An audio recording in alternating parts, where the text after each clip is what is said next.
Here we go. Infection. Avoid the unhappy and the unlucky. This is law number 10. So, you can die from someone else's misery.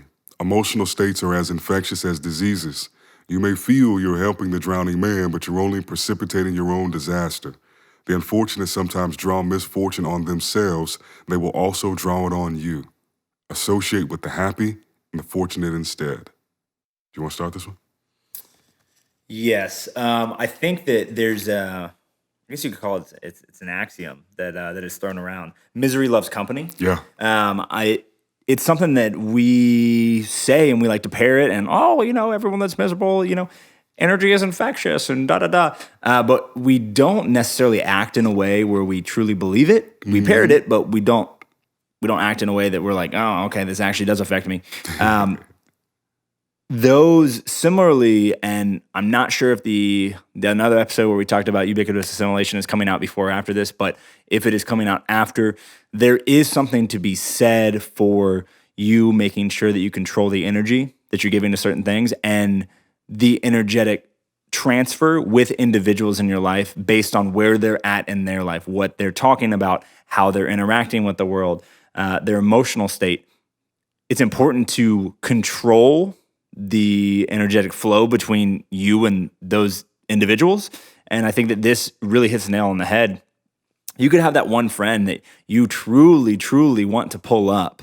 You want to help out. They're downtrodden.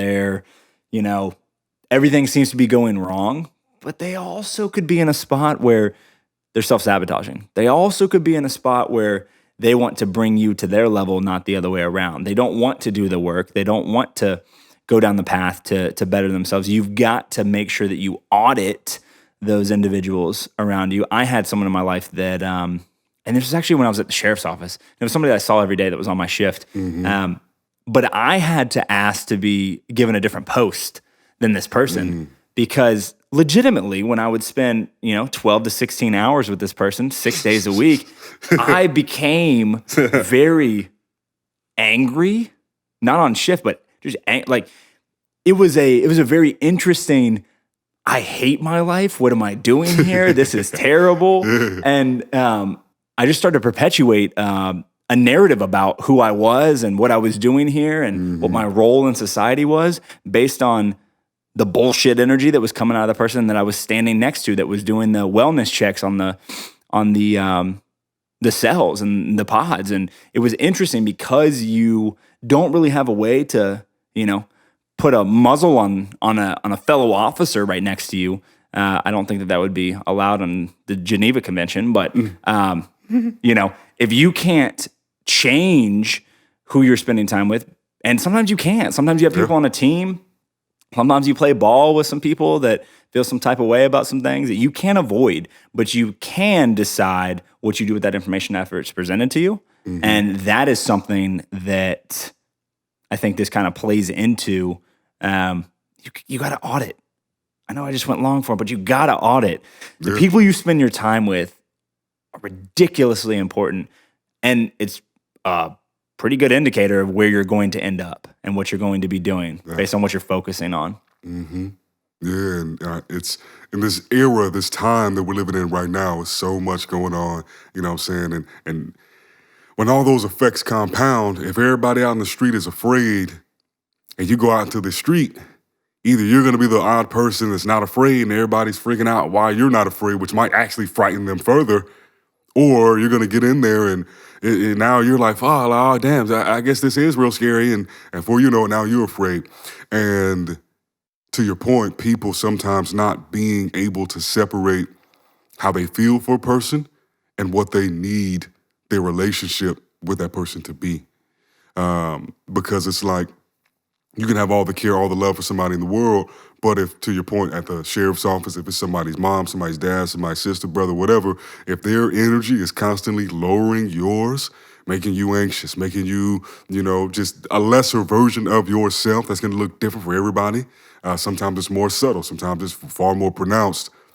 At some point, it's your responsibility to recognize that especially recognize like, damn, maybe this is less of me and more of a byproduct of being around this person who's always negative, who's always upset, who's always hating, who's always bullshitting, always dragging their feet, and then dissociate from them. And then, maybe you find a replacement that is the opposite energy of that and closer aligned with what you want for yourself. Because, it's hard to be in a room with 10 people who are all upset and then you not feel that energy, that you not take that on. And oppositely, it's hard not to be in a room with 10 super grateful, excited, love-filled people and you not feel that same way. And so, to the law's point, it is infectious. You know what I'm saying? It might be more infectious than some things that people think are infectious. And yet, there doesn't seem to be that much importance placed on it. So that goes for the information you take in. That goes for the people you following on social media, for what you watch on YouTube, to the podcast you're listening to. It's like where energy goes, a thing is going to grow. And if people are putting energy into bullshit, they expect bullshit to increase in size and girth. If you're putting it into something else, positivity, hope, optimism, work, perseverance, grit, strength, resolve, all this other stuff, expect that to grow. And the people you spend your time with, the sources of information you spend time ingrained in, all that shit is mad important. So, control that.